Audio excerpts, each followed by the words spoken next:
భారతదేశానికి ఎప్పటికీ ఒక బ్లాక్ మార్క్ లాంటి ఒక ఇన్సిడెంట్ మనం మర్చిపోలేంది ఏంటో తెలుసా? 26/11 అటాక్.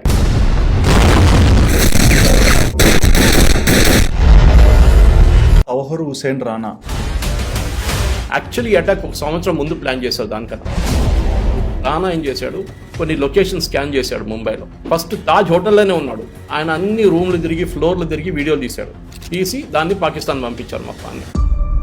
అది కాకుండా ఈ ఈవెంట్ కొచ్చిన్. నాకు అది ఇప్పుడు అదే పెద్ద డౌట్. ఇప్పుడు భారతదేశంలో ఉన్న కొన్ని ఆర్మీ యూనిట్స్లో కూడా వీళ్ళ స్పైస్ దొరుకుతున్నారని చెప్పేసి 26/11 అటాక్ జరిగే 2 రోజుల ముందు ఇండియన్ హోమ్ మినిస్ట్రీలో ఉన్న అందరినీ బైలాటరల్ టాక్స్కి పాకిస్తాన్ పిలిపించారు, ఇస్లామాబాద్కి. ఆ రోజు కంట్రోల్ రూమ్లో మిగిలిపోయిన ఒకటే మంచి ఆర్వీఎస్ మణి గారు. అతని కూడా ఏం చేశారంటే వీళ్ళు ప్లానింగ్ చూడండి, మన దాంట్లో ఉన్న వాళ్ళే ప్లాన్ చేశారు. ఆర్వీఎస్ మణి గారిని లక్నోకి పంపించారు. ఆ రోజు మినిస్ట్రీ ఆఫ్ హోమ్ అఫేర్స్కి ఈ రెజల్యూషన్ ఈ క్వశ్చన్ పంపిస్తే డిఫెన్స్ మినిస్ట్రీకి నో అని రిప్లై వచ్చింది. ఆ టైంలో Shivraj Patil was the home minister. పంపి వద్దు, అక్కర్లేదని. ఎందుకు? Should answer it yourself. నేను చూసినప్పుడు ఎన్ఎస్జీ వాళ్ళు కూడా రావడానికి పర్మిషన్ దొరకలేదని విన్నాను. ఎందుకు? ప్లేన్ టేక్ ఆఫ్ చేయడానికి రెడీ ఉన్నప్పుడు మెసేజ్ వచ్చింది శివరాజ్ పాటిల్ గారు ఆఫీస్ నుంచి, హోమ్ మినిస్టర్ గారు మీతో వస్తారు, మీరు వెయిట్ చేయండి అని చెప్పేసి.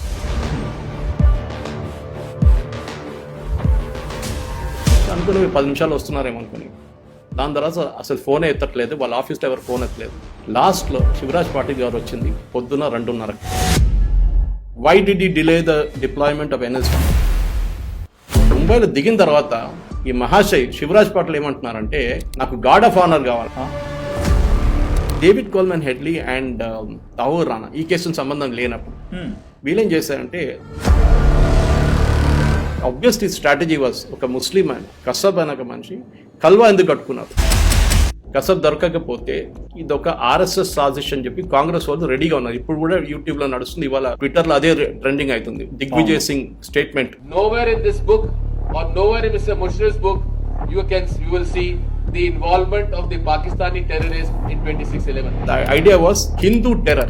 అది శివరాజ్ పాటిల్, పి చిదంబరం వీళ్ళందరూ కలిసి క్రియేట్ చేసిన ఒక కాన్సెప్ట్ హిందూ టెర్రర్.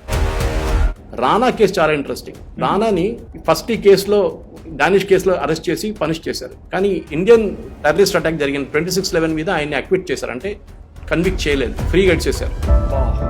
డబుల్ జెపడీలో నన్ను ప్రాసిక్యూట్ చేయకూడదు, మీరే చెప్పారు కదా నేను ఇన్నసెంట్ అని చెప్పి యుఎస్ కోర్టుకి రానా చెప్పారు.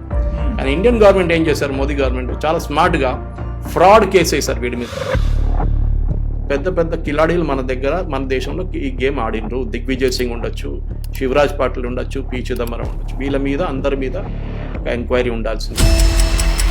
ఈ ఎంటైర్ ముంబై 26/11 అటాక్లో చాలా లూజ్ ఎండ్స్ ఉంటాయి. ఒకటి మన పాకిస్తాన్ నుంచి వచ్చిన బోట్ ఎన్ఎస్జీని డిలే చేశారు. అట్లనే సిఐఎస్ఎఫ్ తీసుకొద్దామని చెప్తే నో అని చెప్పారు. కంప్లీట్ ఏం జరిగిందని చెప్పి రివ్యూ చేయండి. ఇప్పుడు రానా ఉన్నాడు కదా కస్టడీలో,